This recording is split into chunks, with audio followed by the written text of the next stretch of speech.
point is that our energy just serves us better when we have a clear direction. And being scattered and trying to focus on too many things does not serve you. Welcome to the Soul Sourced Podcast, unconventional business advice for the highly creative, secretly sensitive, and wildly ambitious entrepreneur. I'm your host, Christine Kane. Let's do this. Welcome to episode number 27 of the Soul Sourced Business Podcast.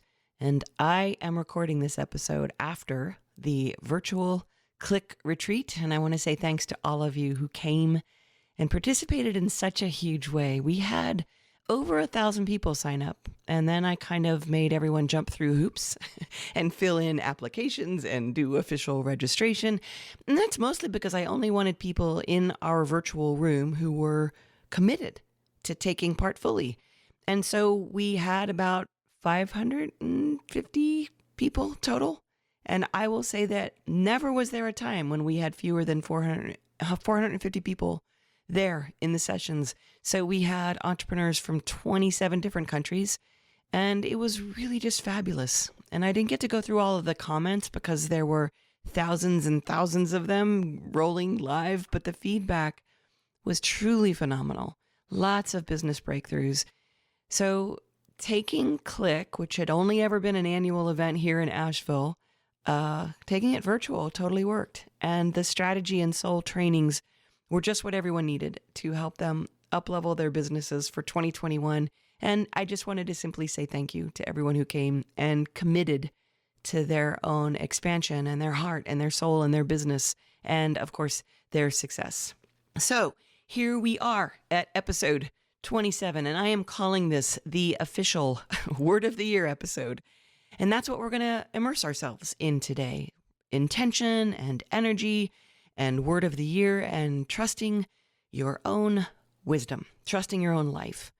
So it all begins, this whole Word of the Year thing begins 1 December in the very early 2000s. I think it was 2002. And my friend Kathy and I were hanging out and talking about goals and resolutions and the coming year. And both of us were tired of struggle. And we were tired of that relentless drive and need to get things and grab things and wrestle things. And we each decided that we were going to shift this. And we decided that we were going to choose a word for our year. You know, some quality that we wanted to be rather than make lists of things we wanted to do. So all the usual goals and plans that all of us are so used to. And this was long before anyone had said the phrase Word of the Year to anyone. It was before the internet was really huge. It was before blogging was really huge. So I chose the word delight. And if I'm going to be honest with you, I can't tell you exactly what happened that year, but something worked because then the next year, Kathy and I got together. We decided we were going to do it again. And that year I chose the word generosity. And I do remember what happened the next year. And I remember I opened up this kind of tight grip I had around money. I stopped being a starving artist and I just started to give more money, more time, more of myself. And this was when I was on the road about 200 days a year, 250 days a year, that at that time period in my life. So I had plenty of opportunities for this. And I would tip everyone, like all the hotels, all the housekeeping. I paid tolls for the people behind me. I did everything I could to just give money. And I remember I gave money to someone who had rescued a kitten and told me about it after the show. I just gave as much as I could. And the changes I started noticing were subtle, but really huge. And I really did stop being a starving artist. And I believe it was because of that word guiding me out of that constricted thing that I had spent so much of my time in, being a starving artist. And then I started my blog in March of 2006. And at the end of that year, I wrote a blog post about this. And that blog post got hundreds of comments on it. People loved the idea. And as far as I know, I was one of the first people to introduce the idea to the internet. And the next year, I opened up my blog to guest writers and bloggers who wanted to share how choosing a single word for their year changed their lives. And yes, I said it. It changed their lives. The stories were astounding. I couldn't believe it. And since then, this whole word of the year thing has become kind of a normal thing for people. I even created a downloadable tool called the Word of the Year Discovery Tool. And in it, I walk people through a process as they choose their word. And you can get that still. By the way, it's at www.yourwordoftheyear.com. Your word of the year. So most likely, what I can guess is that some of you love this practice. You do it every year. You've really taken it on, whether or not you heard about it through me. And I'm betting that some people don't get it. And I'm also betting that some people forget they chose a word and they can't even remember the word that they had thought of last year at this time. And every year they roll around, they're like, yeah, I should do that. So wherever you land on that spectrum, I'm going to use this episode to explore intention, especially with regard to choosing a single word for your year, and show you how it works and give you some ideas for setting up the coming year for your own expansion and success.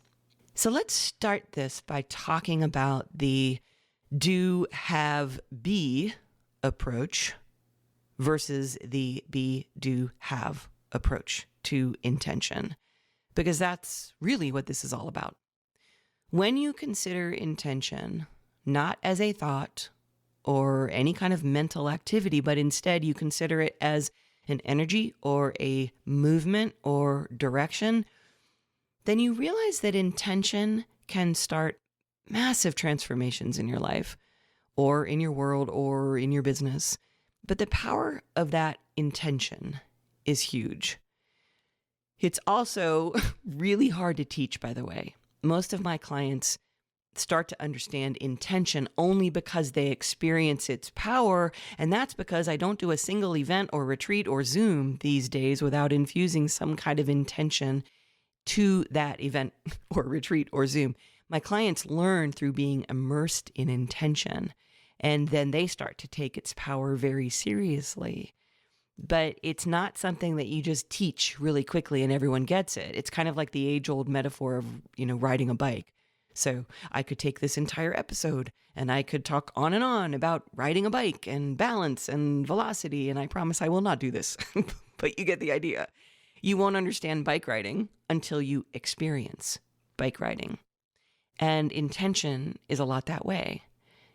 But most people, they set goals or they make resolutions, and they do this from the model that is known as do, have, be. And in the do, have, be model, the mind says, I will do this thing so I can have this other thing, and then I get to be this way. So if I were to anchor back to my word generosity, for instance, the normal way we have been taught this do, have, be approach is I would have said that I will do something, like I will do 300 days a year on the road so that I can have a whole shitload of money, and then I can be generous. And that's oversimplifying, but you get the idea. So I will do this action. For us as business owners, that usually means working or achieving or doing all kinds of activities so I can have this thing. And usually for business owners, it's more money. So I can be this other thing. And that is successful or rich or wealthy or peaceful or content, whatever that thing might be for you. For some people, this does achieve a certain end result. But in my experience with myself and with thousands of students and clients and soul-sourced entrepreneurs, as we call them, doing does not get you to being, even though our minds like to think it does, because we're all so addicted to this whole cause and effect way of living. But consider when I'm going to do an example of that's kind of universal for people is consider when you did a diet or some kind of fitness plan so that you could do a diet so you could have that hot, skinny body, and then ostensibly you would be gorgeous and at peace with your body. And let's say that you did it. Like you did everything. you achieved that body. But, and I have to ask you to really check in with yourself on this, did you actually become that thing? Were you ultimately peaceful? Were you ultimately content and in love with your body? And could you sustain that level of being? Most likely you couldn't. And I'm not saying that doing isn't part of the equation. It's just that the do, have, be model ultimately doesn't achieve what our funny little minds think that it will. Because being is a life transformation. Doing is just an activity. So intention, when it's done well, includes the be part of that equation. And when it's done right, it includes that level from the start. And this is where choosing a word of the year can be so groundbreaking for people, because they drop the struggle that comes with that do level. And they instead do something that I call playing with being. So I call it play with being. And when you play with being, the change comes on the being level, the be level. So it's about be first, and then do, and then have. And it's harder for the mind to wrap its head around this because we all want the instant rewards and we don't want to wait.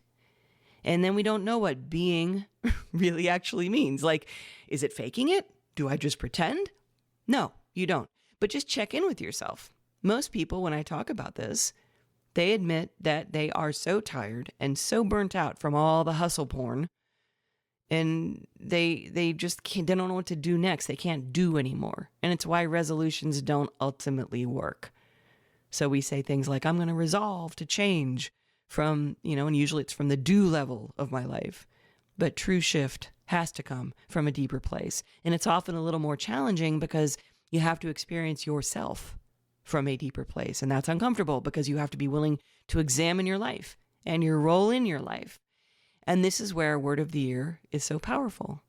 It's literally like consciously planting a new seed into the energy that is you, and then seeing the changes occur. It's that basic.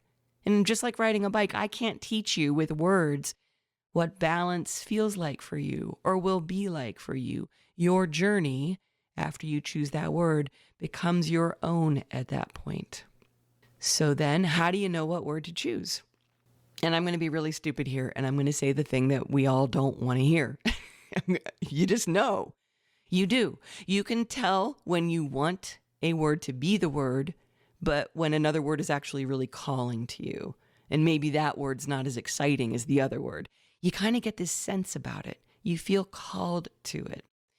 But if that doesn't make sense and you're rolling your eyes and you're not that person, like maybe this is your first time trying this, then just be willing to go with the word that first starts to make itself known to you or that first shows up. Make it an experiment. So look, the key thing is not the word. It's what the energy of that word is for you, what it means to you.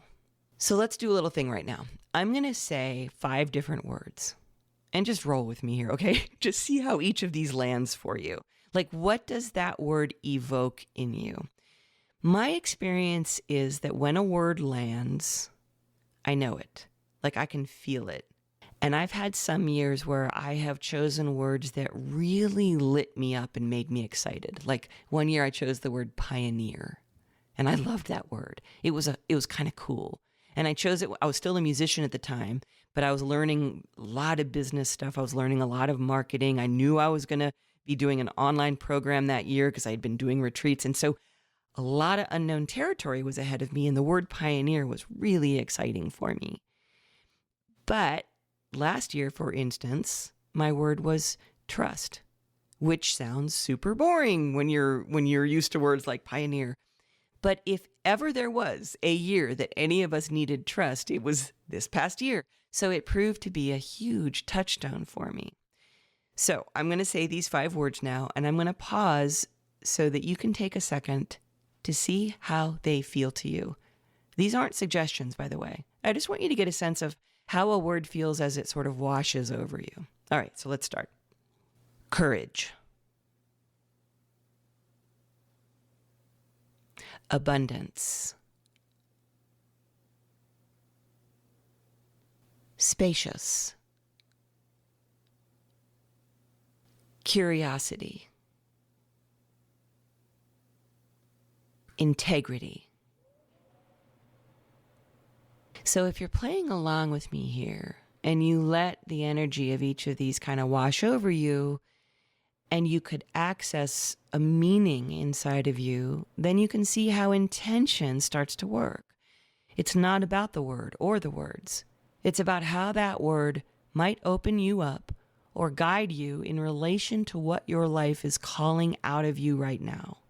So then let's talk about how to choose a word and how all of this works. Let's say you go through the process.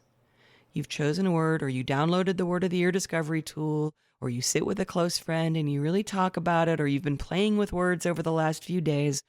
So like, for example, one of the women who had come to my click retreat, she and her mom did this activity together. They went and got Word of the Year discovery tool, and she told me on a Q&A call that next week that her word was imperfect. And then her mom chose Odyssey. And she shared how exciting it was, like why her word was imperfect and how she had slowly given up on trying new things because she was waiting for perfection all the time. And she told me her mom's reason too. And it was really clear to me that they both really let these words speak to them. So go through that process, get quiet, listen to your wise self, and pick a word. All you do then is that you intentionally hold that word in your mind throughout the year. And you can do that. I've heard so many different stories of how people have done that. So you can get a charm on a bracelet or get a ring with that word made, engraved in it. You can put it on sticky notes all around your house. And one year I wrote my word on the cover of my journal. And that year, this was before I had a business called Up Level, but it was the word Up Level. And that became the name of my the program that I created. And then it became my business name. So it's funny where these things will take you. But the point is, you want to find a way to keep that word around you as a touchstone and let it guide you to take action. So here's an example of how that might work. So let's say you're one of the many people who would normally choose a resolution on the do level. You would write down that you will get organized.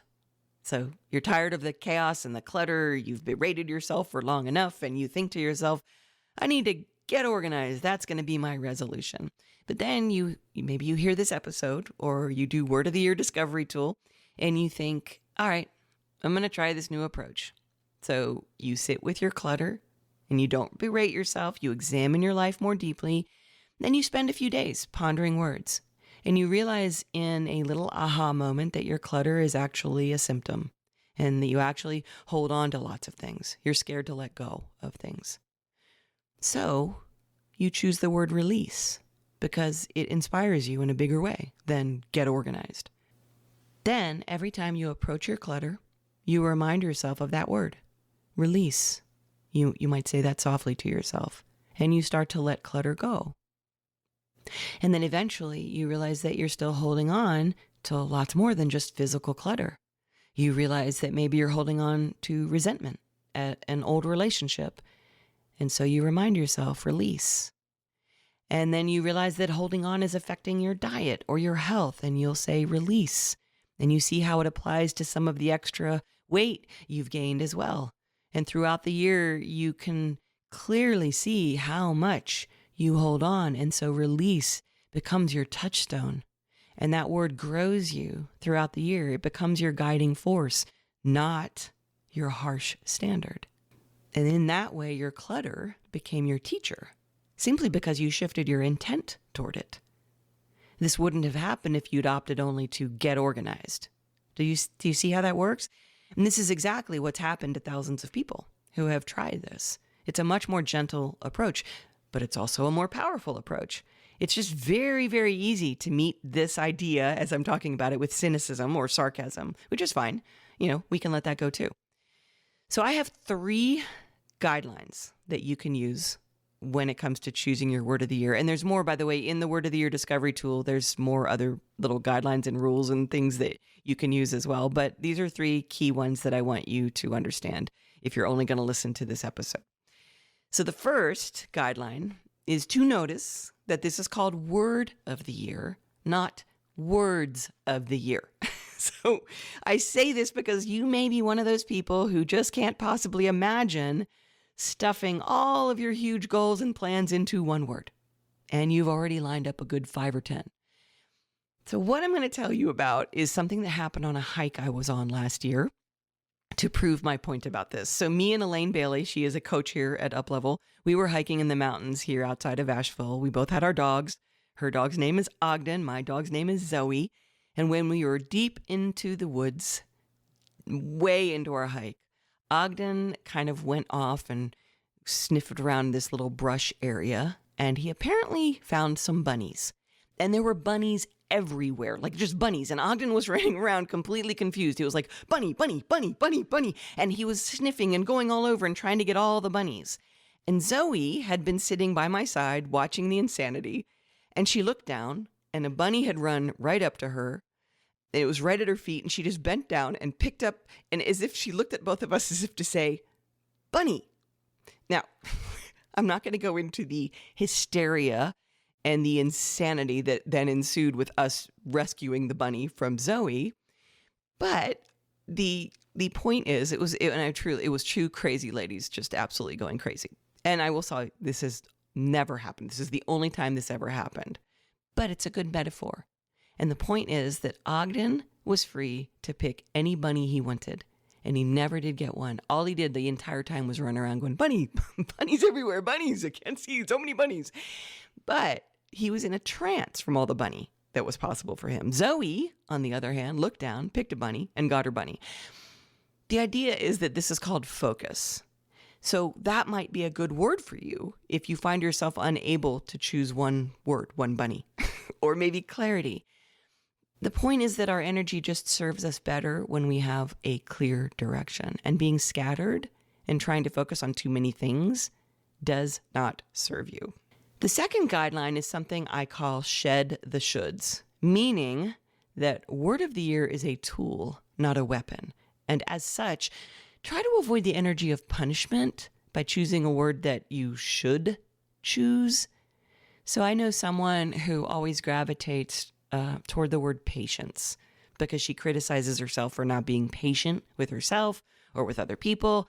And the whole thing is kind of has this energy of this whip that she cracks on herself rather than something that could guide her. And it's not that the word patience is wrong, by the way, but in her case, it's a should, not a guide. So if she were to go deeper, for instance, she might be able to shed the should and find something that she could sort of meet halfway. Like maybe if you have this same experience, you take the time to look a little deeper to see where the impatience comes from. And you realize that maybe you never feel like you do enough, or maybe you never are enough. And so maybe you play with the word enough for a little while. And then you think maybe, well, that's a little boring and it doesn't inspire me. And you discover that the word trust might speak to you more. Or you see that your impatience is a lack of trust that things are going to go well. So trust might be less of a should word and more of a guiding word. And I don't know if it would be trust, but can you see the difference in the energy of those two things? I hope so. It's hard to know because I'm talking not to you right now. The last guideline is something that I do, and you can just take this and run with it if it speaks to you. I choose a word for myself, and I also choose one for my business.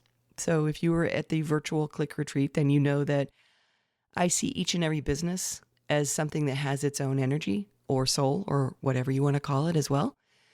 And as such, there are ways your business is always speaking to you. And with that said, you can consider a word for your business too.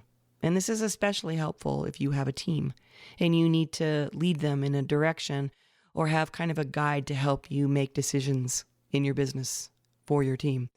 And if this is the first time doing this, then do it as an experiment. It's been a pretty cool thing for me, and I'm not going to go, into all my results with it. We actually have it on an activity at the end of the year that we do with M Club. It's called The Plan, but I have them choose a word for their business as well. And it would be a whole nother episode, but just play with it. If you've already done Word of the Year for yourself, pick one for your business as well. So let's talk next steps for you right now. First, really and truly, one of the greatest things to do. The yourwordoftheyear.com, go grab that tool because it's just got everything laid out on it. You can download Word of the Year Discovery Tool. And then I think key thing is, like, if you're somebody who likes to do this on your own, then great, do it on your own. But if you like having people with you, then get a trusted friend or friends to do it with you. Do it together on Zoom if you're not allowed around, not allowed to be around each other, or you're not living nearby. And then I'm going to post a Facebook post, and I'm going to ask people to share their words. I haven't done it yet, but I will do it. But go find that post and let me know your word, because I am genuinely curious. And do some kind of gesture to put it out there or put it in your world so that you can see it and remember it. You can make it an alarm on your iPhone so that you always just tune in and remember every day at a particular time that this is your word. And see how it shapes you, see how it guides you, and share with me your stories, because I love hearing these. It's so much fun to hear how people let the energy of this word really, really shift and transform them at the deepest level. And I think more than ever, we need this right now. We need you to do this right now. And in the meantime, thank you guys for listening. Thank you for trusting me enough to spend a good 20 or 30 minutes with me every week. If you want more, by the way, you will notice that my book, The Soul-Sourced Entrepreneur, is now available on audible.com. And yes, I was the reader of my own book. You can get it there. You can get it on Amazon. And for those of you who have gotten it, I thank you for that. And also for your reviews on Audible. Every little bit counts. And I'm really, really grateful for you being out there and listening and getting my book and all that good stuff. Let me know your word. All right. I will see you guys next week. There was rain and we danced in it. There was mud and we ran in it. It was wild deep inside.